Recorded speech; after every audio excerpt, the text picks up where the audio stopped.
Renungan Harian Katolik Jumat 23 Agustus 2024.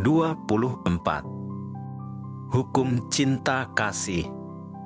Jawab Yesus kepadanya, "Kasihilah Tuhan Allahmu dengan segenap hatimu dan dengan segenap jiwamu dan dengan segenap akal budimu. Kasihilah sesamamu manusia seperti dirimu sendiri." Matius bab 22 ayat 37 dan 39. Saudara-saudara, orang Farisi sangat memperhatikan ketentuan hukum.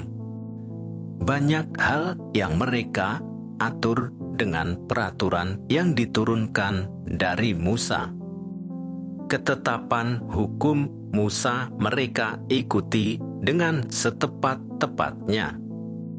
Seringkali juga ada tambahan di sana-sini. Sikap ini sering mengaburkan makna dan maksud hukum itu sendiri. Tujuan tidak tercapai karena disibukkan dengan ketentuan hukum yang rumit. Berhadapan dengan situasi itu, Yesus menampilkan sikap sejati yang seharusnya dimiliki dalam melaksanakan ketentuan hukum. Sikap hidup harus diletakkan pada landasan yang benar, yaitu hukum cinta kasih, kasih kepada Allah, dan kasih kepada sesama manusia. Keduanya dinyatakan sama oleh Yesus. Dari dasar yang tepat itu mengalirlah segala hukum, peraturan, dan ketentuan. Karena dasarnya tepat, hukum dan peraturan mengarah pada tujuan yang tepat pula. Tujuan hukum dalam bidang apapun, cinta kasih adalah kehidupan yang penuh damai dan saling pengertian. Tidak ada perselisihan dan penyelesaiannya yang menghancurkan kehidupan.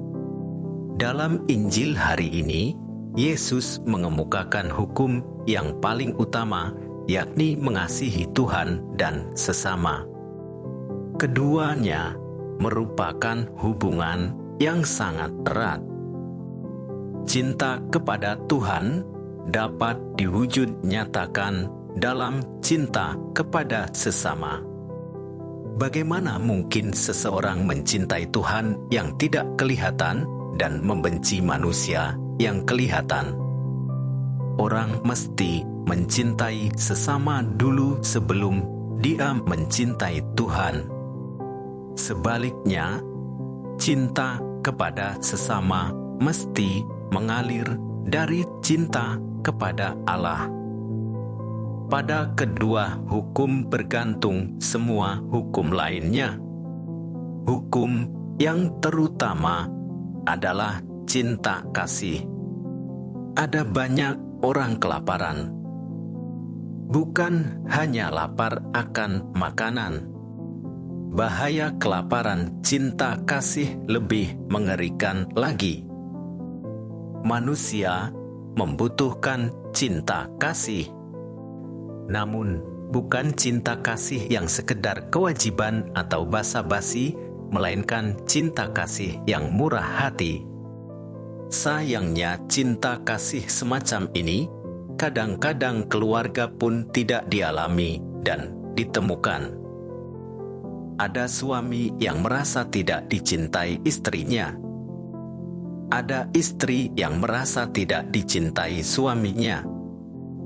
Ada anak-anak yang merasa tidak dicintai oleh ayah dan ibunya.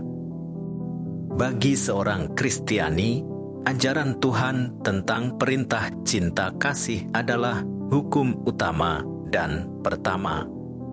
Mengasihi Allah dengan segenap hati, dengan segenap jiwa, dengan segenap akal budi, dan mengasihi sesama seperti diri sendiri. Itulah ciri khas ajaran gereja kita. Tidak asing bagi kita, namun kita urung melaksanakan dalam perbuatan.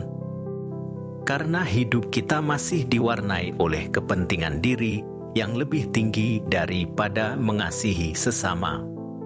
Sabda Tuhan hari ini mengamanatkan kepada kita untuk melakukan tindakan hukum cinta kasih kepada sesama. Kita hendaknya mengamalkan hukum cinta kasih di tengah dunia yang menyukai kejahatan dan kekerasan.